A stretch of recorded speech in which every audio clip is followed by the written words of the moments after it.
Ulama yang sudah meneteskan darah, titik perus keringat air mata untuk membela negeri ini merdeka, maka dibuatlah satu hari khusus 10 November, Hari Pahlawan.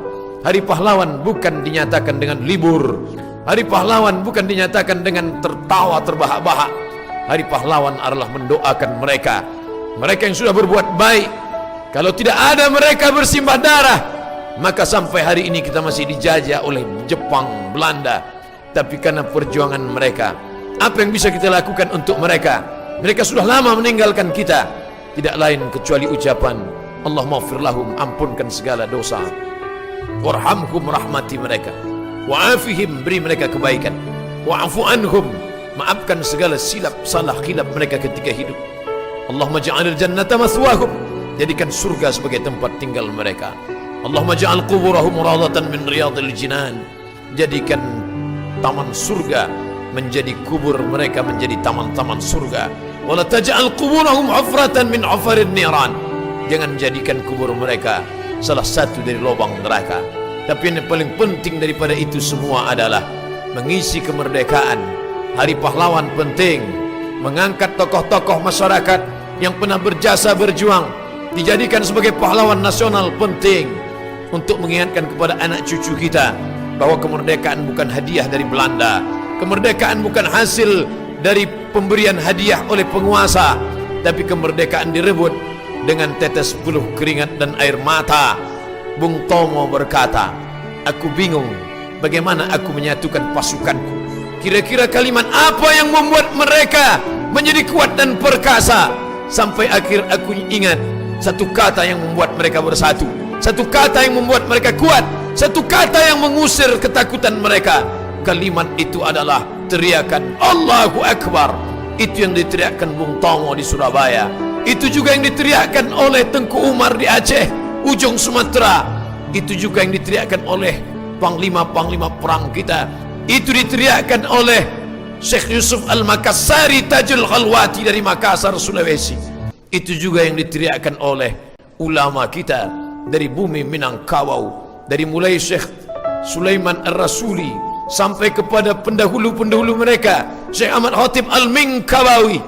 Dia memang jauh di kota Makkah Al-Mukarramah, tapi dia berikan surat-surat, dia berikan kirimkan khutbah Jumat, khutbah Jumat yang ditulis tangan oleh Syekh Ahmad Khatib Al-Minkabawi, Imam Masjidil Haram, meninggal tahun 1916, jauh sebelum proklamasi kemerdekaan 17 Agustus 1945.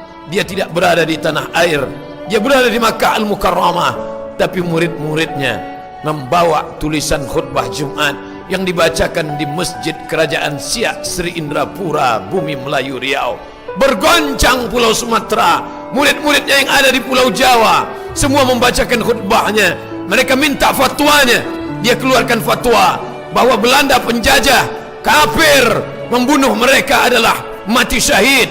Orang yang mati syahid tidak merasakan sakaratul maut, melainkan hanya seperti cubikan tangan di atas kulit yang tidak terasa sakit. Orang yang mati syahid tidak merasakan pertanyaan mungkar nakir, azab kubur. Orang yang mati syahid tidak merasakan hisab hari kiamat.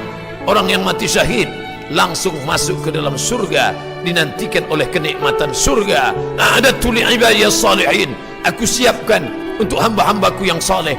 Mala a'yunun ra'at, tak pernah dilihat mata, wala udhunun sami'at, tak pernah didengar telinga, wala khatara ala qalbi bashar, tak pernah terlintas di hati manusia. Itu yang membuat mereka rela berkorban harta dan nyawa, karena mereka sudah memandang surga di pelupuk mata. Katanya mati itu sakit, katanya mati itu mengerikan, tapi mengapa mereka mati dalam keadaan tersenyum? Karena mereka adalah syahid. Syahid mengandung makna dua. Syahid berarti masyhud, disaksikan, karena kematian mereka disaksikan oleh para malaikat. Berbondong-bondong malaikat menyaksikan kematian. Naik ruhnya ke langit, disambut oleh para malaikat. Inilah orang yang masyhur di langit, walaupun penduduk bumi tak pernah menyebut namanya.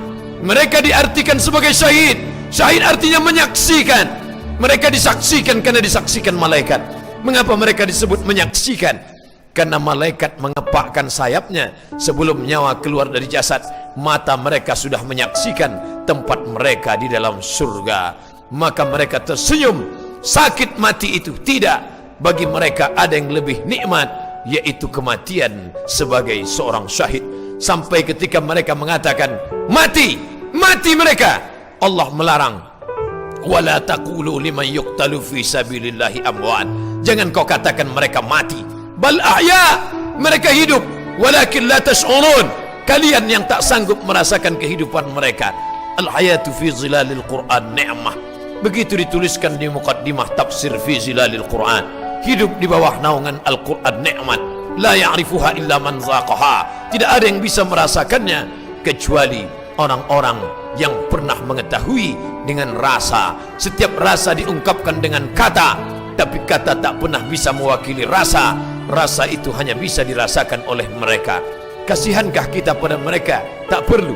Yang kita kasihani adalah diri kita yang sudah lama ditinggalkan oleh penjajah, tapi masih lagi oleh terjajah ekonomi, terjajah pendidikan. Semangat jihad kita tumbuhkan dengan membangun sekolah-sekolah Islam.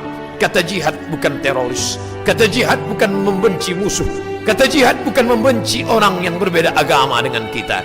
Mereka saudara kita sebangsa, sama-sama di bawah naungan NKRI, Negara Kesatuan Republik Indonesia.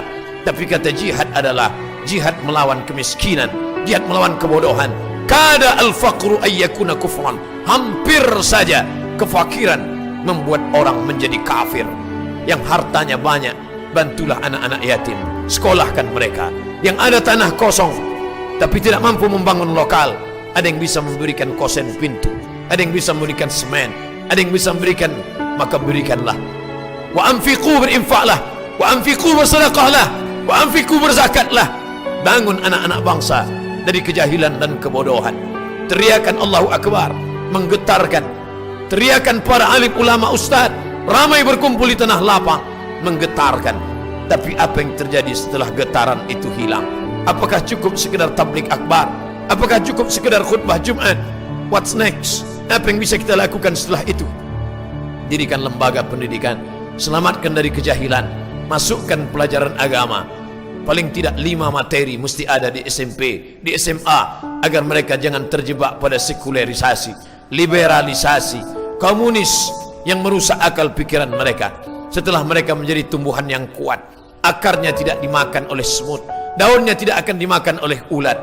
Mereka menjadi pokok kayu yang kuat, akarnya menghunjam ke dalam tanah, pucuknya tampak di atas, maka angin kencang tak dapat mematahkannya. Mereka adalah generasi yang akan datang, yang sudah lalu tak akan kembali pulang, tapi yang akan datang boleh jadi tak tahu kemana akan pulang.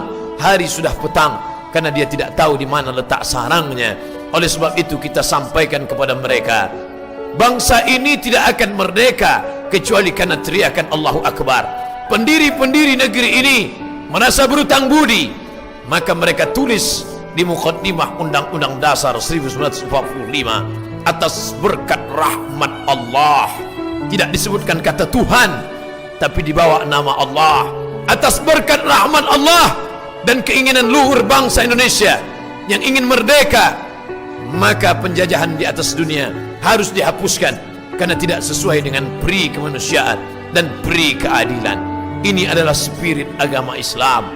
Walaupun agama lain ikut berkontribusi, tapi anak-anak bangsa ini harus disadarkan supaya dia isi dengan nikmat besar, diisi dengan syukur kepada Allah, bukan dengan khamar, bukan dengan narkoba, bukan dengan zina, tapi kembali menghidupkan masjid, menjaga diri